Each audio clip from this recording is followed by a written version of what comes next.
It's about a 10-year-old concept I've been evolving in my mind, and a few years ago I had a chance to pick one of these up for 400 bucks.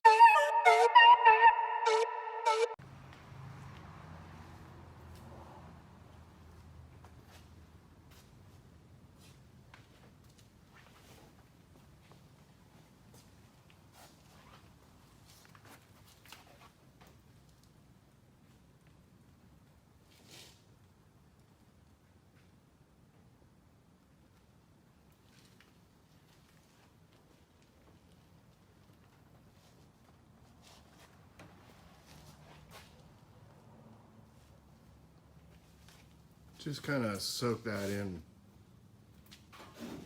1980 Subaru Brat, the Savage way.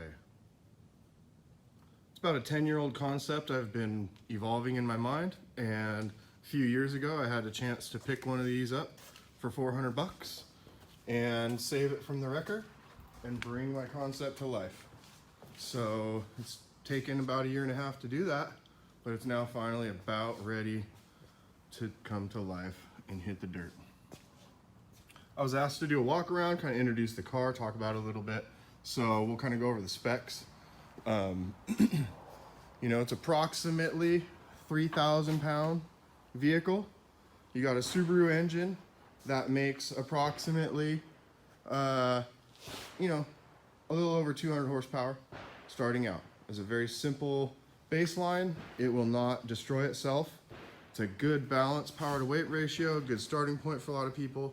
But obviously a Subaru is not limited to 200 horsepower.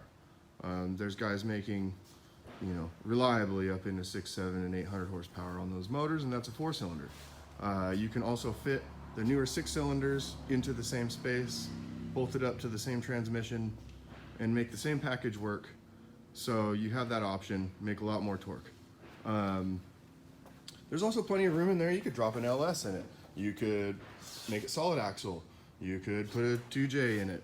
I mean, the options are endless on this machine, and it was built to be that way. I've got Toyota hubs and brakes, the most common ones, proven, solid, cheap, easy to find parts for.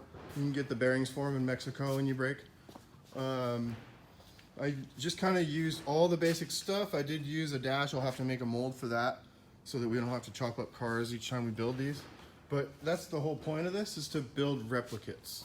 So you've got independent front suspension, independent rear suspension. It's designed for single coilover all the way around. However, it'd be very easy, and it was already mocked up to add the bypass in going to the lower shock in a traditional mounting style to add extra dampening. The front end with the axles in will cycle approximately 16 to 18 inches. And for a vehicle of this weight, that will be more than enough.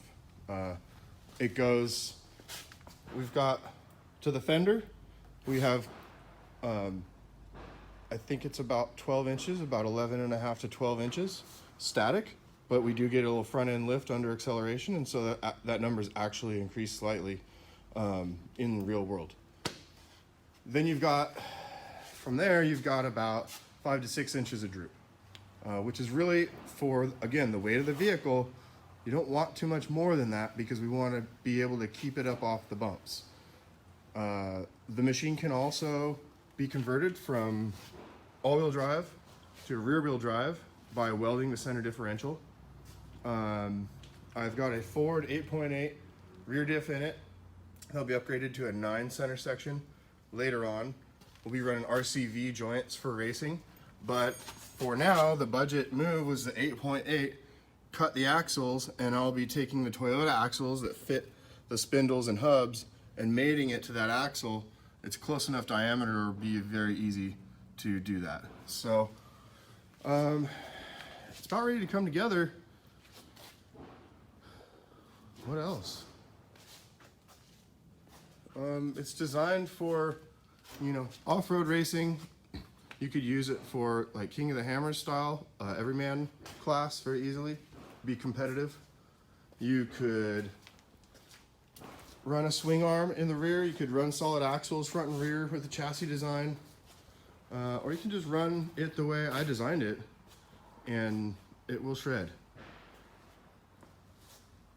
Hope you enjoyed. Thanks for all the love.